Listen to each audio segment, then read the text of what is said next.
Welcome to our deep dive, Yeah.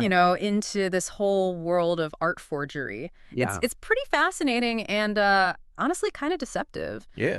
And we've got some great material to work from today, excerpts from A History of Art Forgery Mm. and the Wikipedia page on art forgery. Okay.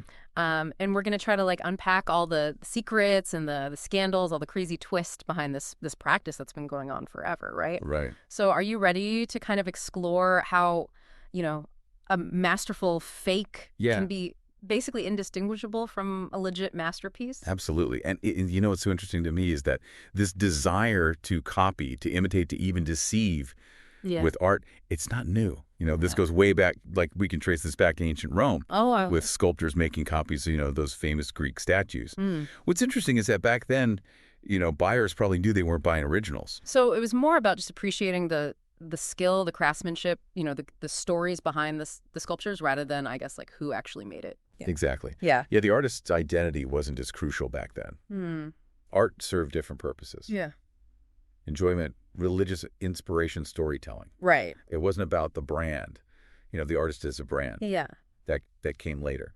So when did that shift happen? When did we start caring so much about the No. name behind the art? Well, our history of art forgery source points to the Renaissance as a turning point. Oh, okay. Yeah, it was a period of rediscovery of, a Yeah. surge in demand for art. Right.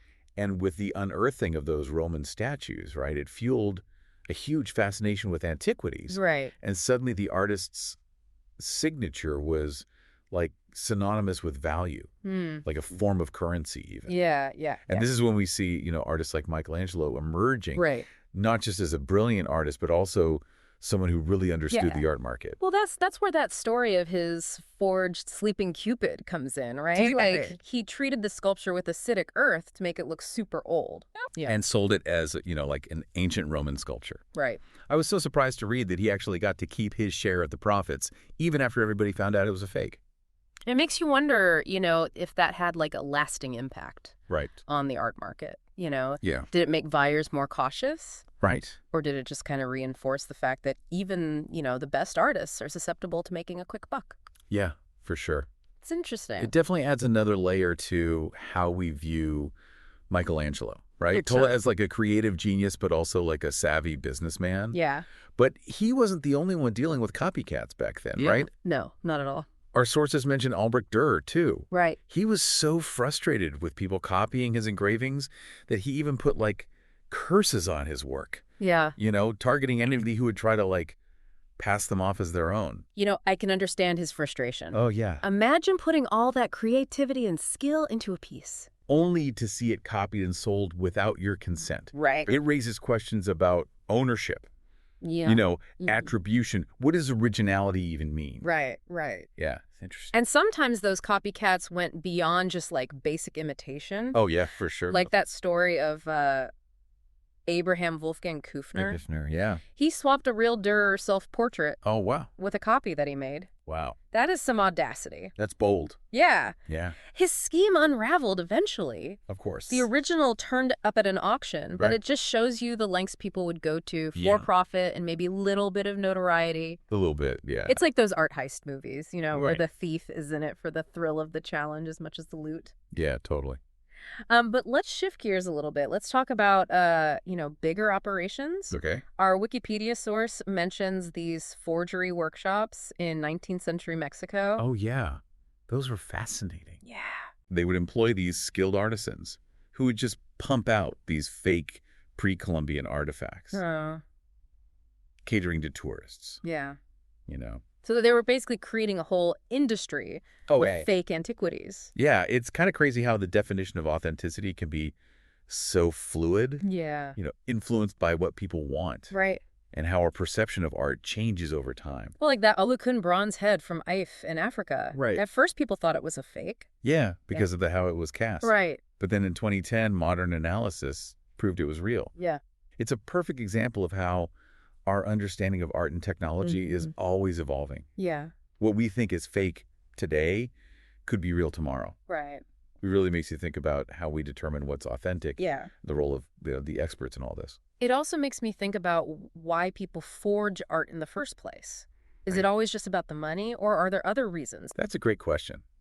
And it makes us kind of look deeper into, like the psychology of the forger. Yeah.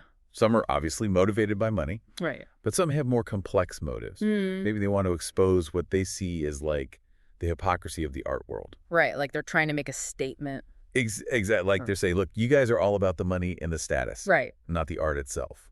Our sources actually mention some forgers who saw their work as like artistic rebellion, Oh, yeah. like a way to challenge the system. Yeah, they wanted to prove that even the best experts could be fooled. Right. To show that taste and value are really subjective. It's kind of like they're saying, I'm so good at this that I can trick you all. Exactly. Nihon van Meegeren, he's a good example. Right. The Vermeer forger. Yeah, he was so good he had to paint another fake in prison just to prove he was the one who'd done the first ones. Yeah, it's crazy. Like a story out of a movie. It is. Yeah. It almost romanticizes the idea of a forger, like there's some kind of, cunning mastermind. Right. But it also shows how much skill and knowledge they had. Oh, yeah. They had to understand not just the art, but also the history, the chemistry, the psychology of collectors. Absolutely. Their understanding of art history was incredible. Yeah. And their understanding of chemistry, too. Yeah. And some of them would even create these elaborate fake provenances. What's that? Like fake documentation. Oh, wow. About the history of the artwork. To make it seem more legit. Exactly. Yeah. John Drew was famous for that. John Drew? Yeah. He was a British art dealer. Yeah. He would forge documents, plant false evidence. Wow. So it's like they were creating art out of deception itself. Yeah. That's a good way to put it. And as we get into the modern era, this whole battle between forger and authenticator, Right.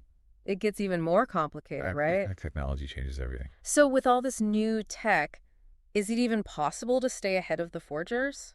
Well, that's the million-dollar question, isn't it? Yeah. It leads us to the whole challenge of art authentication in the modern world. Right. Even with all the fancy tools. Yeah. Experts still disagree about the authenticity of some pieces. Right. Because how can you say for sure if something's real Right. when even the pros don't agree? Exactly. And then you have the issue of restoration. Oh, yeah, that's a big one. Sometimes a painting has been restored so many times that you can't even tell what's original anymore.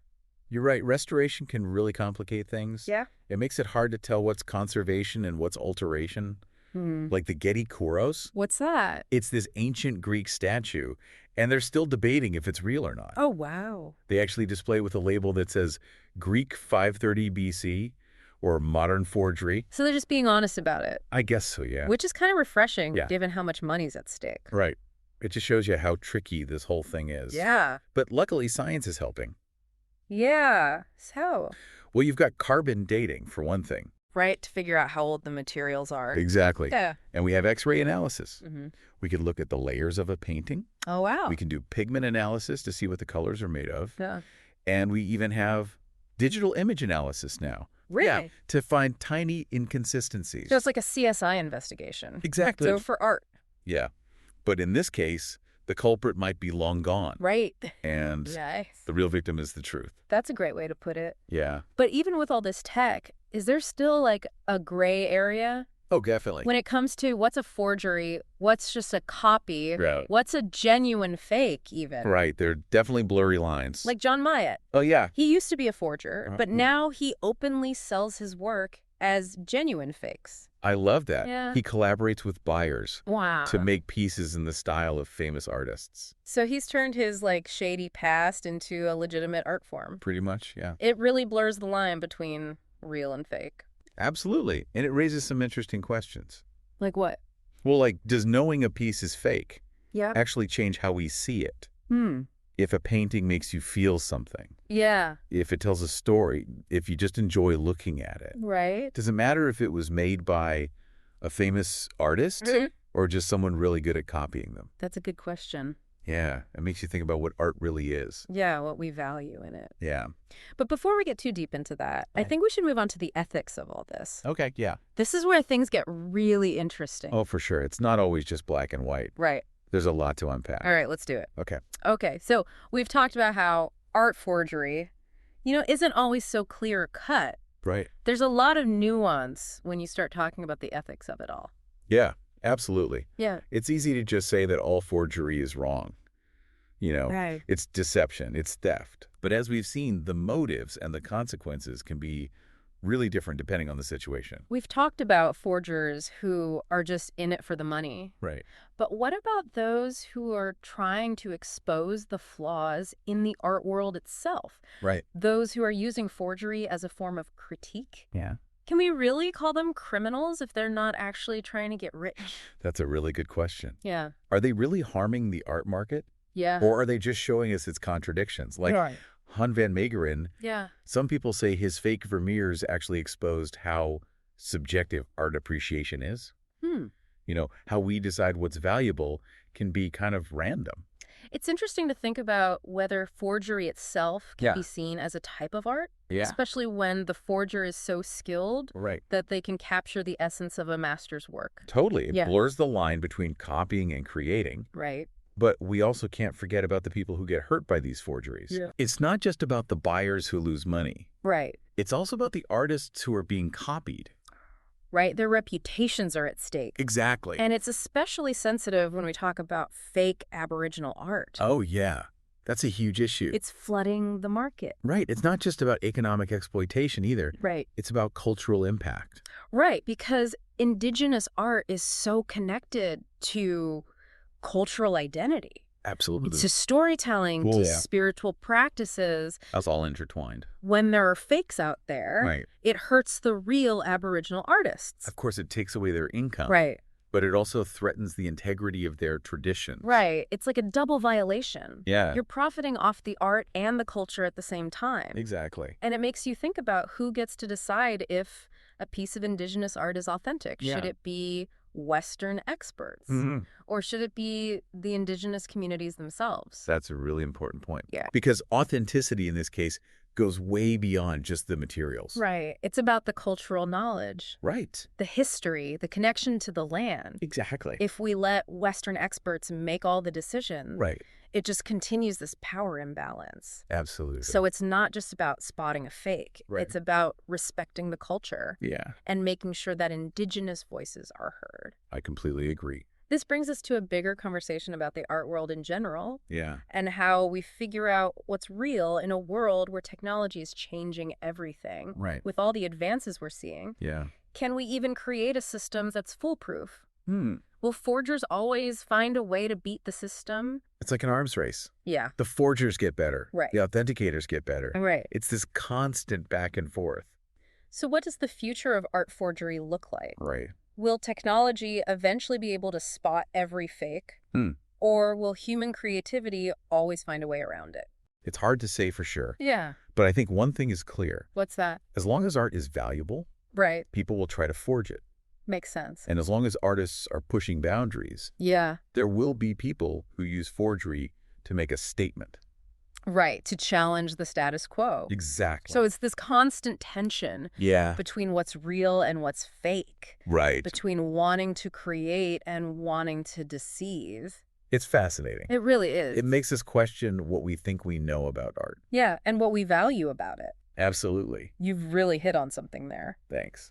Art forgery isn't just about catching the bad guys. Right. It's about understanding why they do it. Yeah. Their motivations. Yeah. Their techniques. Right. The bigger picture. Yeah. It's about understanding how art, history, economics, psychology Right. all play a role. It shows us that art has this power over us. Totally. Whether it's a real masterpiece Yeah. or a really clever fake. Right. It can make us feel things. It can inspire us. Yeah. It can challenge our beliefs. It can even make us question what's true. Absolutely. And as we learn more about art forgery, Yeah. we see that it's not just a bunch of random events. Right. It reflects our fascination with creativity. Yeah. With beauty. With storytelling. Yeah. With how we see the world. So as we wrap up this deep dive, Right. what are some of the main things you hope our listeners will take away from all of this? Well, I think the most important takeaway is that art forgery is so much more than just a crime. Right. It has this long history, Yeah. all these different motives, Right. and the techniques are always changing. It really makes us think about what's authentic. Absolutely. And what's valuable. And the role of experts. Yeah. It's not simple. It also shows us that art is constantly evolving. Right. Technology changes things. Yeah. Cultures change. Right. The relationship between artists and those who copy them is always shifting. Yeah. That's a good point. And as we learn more about art and technology, The methods of forgery and detection will keep evolving too. it's this never-ending game. It is, yeah. Always trying to find the truth in Right. a world where things aren't always what they seem. Exactly. Well said. Dang. So I think this leads us perfectly to our final thoughts. Okay. And a question to leave our listeners with. Sounds good. We've explored the history, the motives, the techniques. We've talked about the ethical dilemmas. Right. And we've raised some big questions about art itself. So here's what we want you to think about. Okay. Is art forgery ultimately a crime, an art form, or a commentary on the art market? That's a great question. Yeah. And there's no easy answer. It really makes us think about all the different facets of art forgery. Right. And how it affects the art world and beyond. We encourage you to keep learning about this topic. Yeah. Read about those famous forgers. Yeah. Learn about the big art scandals. Right. Dive into the science of authentication. The more you know, the more you'll appreciate how complex and nuanced this world is. Exactly. And who knows, maybe you'll even come up with your own theory about that Getty Koros, Oh, yeah. real or fake. The debate continues. It does. Thanks for joining us. Yeah, thanks for listening. Until next time, keep asking questions. Keep exploring. Right. And remember, Yeah. in the world of art, Hmm. things aren't always what they seem. That final question really got me thinking, is art forgery like a crime?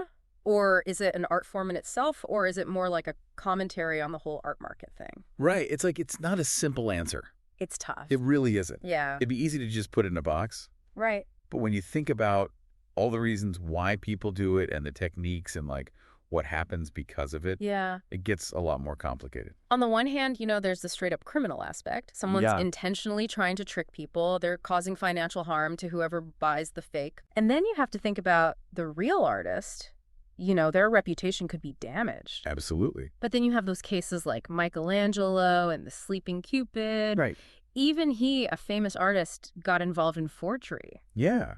And you could argue he was just taking advantage of how obsessed people were with ancient art. Right. He was playing the game. Exactly. And we can't forget about all those forgers who were like insanely talented. Oh, yeah. They could copy a master's style perfectly. Right. Even down to like how the paint ages. Yeah, the level of skill is incredible. Like Han van Meegeren, Oh, yeah, him again? his Vermeers were so good I know, right? that he had to paint another one in jail just to prove he could do it. It's wild. So was he a criminal?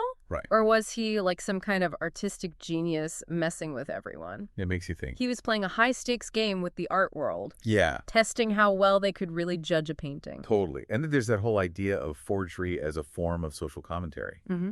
Right, like they're trying to say something about the art market. Exactly. Using fakes to show how hypocritical the whole system can be. Right, because if people are willing to pay a fortune for a name, Right. even if the art's not that good, Yeah, it kind of shows you what's wrong with the system. absolutely. Makes you question what we really value about art. Are we just buying into the hype? Right. The prestige, Yeah. the idea of owning something exclusive. It's like the emperor's new clothes. Oh, yeah, Everyone's pretending to see something amazing Right. because they don't want to look stupid. exactly.